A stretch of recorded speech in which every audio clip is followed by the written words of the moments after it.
Ho il piacere di presentare la Nesting, l'ultima nata del mondo Belotti, costruttore da oltre 40 anni di macchine utensili, sempre alla ricerca di innovazione tecnologica.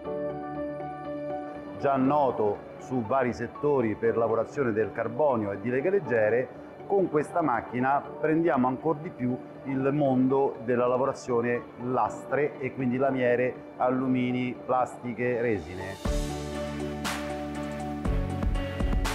Con questo tipo di tecnologia prendiamo direttamente una lastra, facciamo con un software che semplifica le lavorazioni e automatizza i processi per la programmazione, la lavorazione direttamente sulla lastra senza sezionarla. Quindi con un risparmio di tempo rispetto alle convenzionali centri di lavoro che bloccano il pezzo tramite morse o staffe, un risparmio che va dalle 10 alle 20 volte in funzione della tipologia e della sagoma del pezzo stesso.